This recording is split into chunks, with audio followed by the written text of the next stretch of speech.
When I was a young intern in the US Senate back in 1973, after I graduated from Duke University, one of the things that I did as a gopher for Senator Richard Schweiker was to open the mail. And that was during Watergate. By the way, Hillary Clinton was just down the hallway, just a few feet from me at the time. I didn't know her, but she was on the Watergate committee trying to do a number on Richard Nixon, which she obviously did. That being said, I remember opening the mail and seeing a lot of literature about get us out of the UN, us, US, period S. It's never been more true than it is today. And in fact, when I ran for the US Senate in Florida in 2003 during an event that was held, I believe it was in Orlando, I raised that issue and people got up on their chairs basically cheering, get us out of the UN. The UN has been for decades not just worthless, but a place where foreign countries send their spies because they get in with diplomatic immunity. It's a hotbed of deceit and corruption.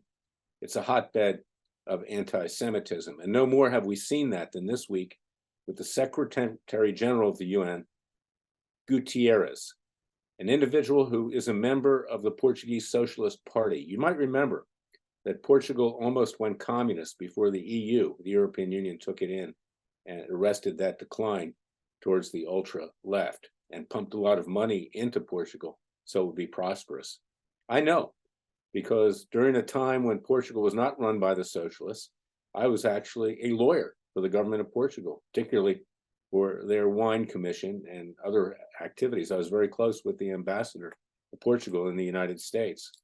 It's a shame that this political hack, who has a deputy by the name of Amina Muhammad, I may tell you something, has come out and trashed Israel with regard to the Palestinians in Gaza. Now, sure, people sympathize for innocent Palestinians, but we have to remember that the Palestinians in Gaza voted for Hamas. They are not totally innocent. Now, we don't want to see anybody hurt, but to hear, sorry, I'm choking up, this degree of anti-Semitism, foaming at the mouth, this Secretary General, he not only needs to resign, he needs to be thrown out on his derriere. And we need to shut down the UN and get it the hell out of the United States. It is nothing but a repository of foreign spies that spy on us and get in here with diplomatic immunity.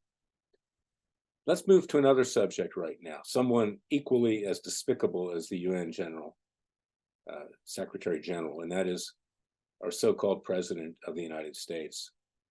He has covered up now for several days the fact that Iran attacked our military in the Middle East and injured 11 of our brave GIs. Does it remind you of what happened at Kabul airport in Afghanistan when he had knowledge that there was going to be attack by ISIS against our troops and did little to nothing, and then ordered a drone strike killing, I think it was 10 of our Afghan allies, Muslims, by the way, who were our good friends. There are good Muslims, of course, and they were on our side. But this guy threw everybody under the bus. Well, now he covered it up because he and his Secretary of State, this clown, this member of the Marxian Jewish left, and you know I'm a Jewish Christian, so I can be critical. These members of the Marxian Jewish left are the disciples of Karl Marx. Anthony Blinken, a guy who looks afraid of his shadow, who maybe we should call him Blink the Fink, because he covered up because the United States does not want to go head to head with Iran. We're afraid of Iran. Biden is afraid of Iran. He doesn't want there to be a wider war because he thinks if there is, that he'll be held accountable and he won't be reelected in 2024. Well, I got news for you. He ain't going to make it to 2024. The governor of California is already politicking. He's been in Israel. He's been in China this week.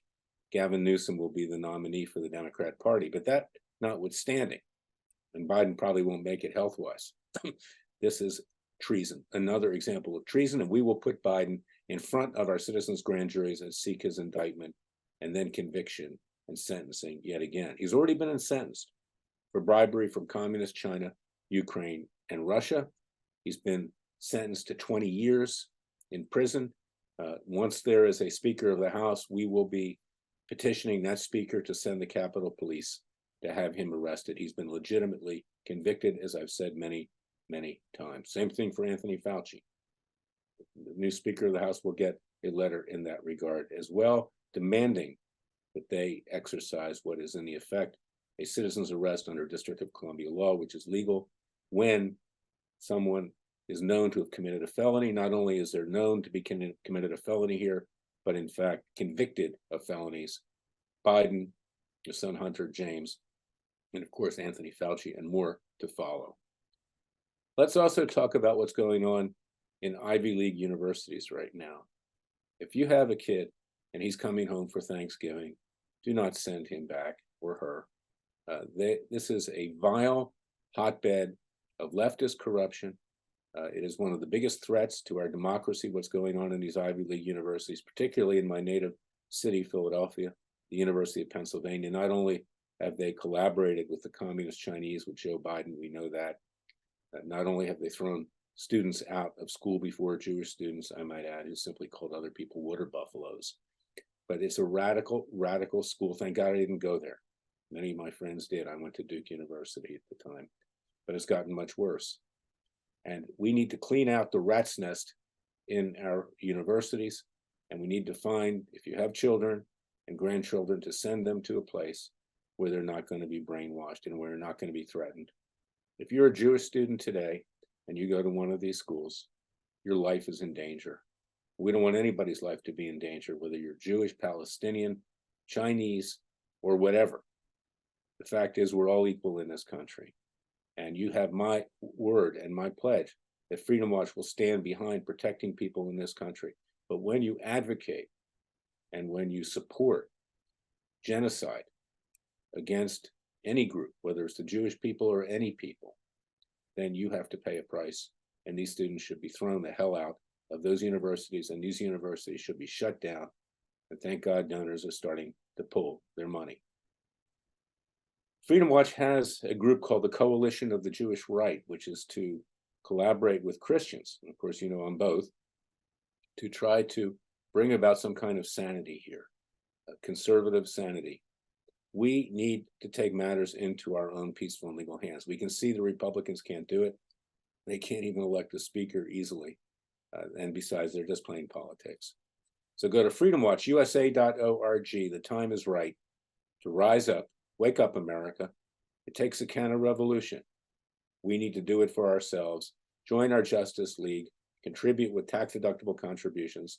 We need your help. We need to have more lawyers, more paralegals, more office space.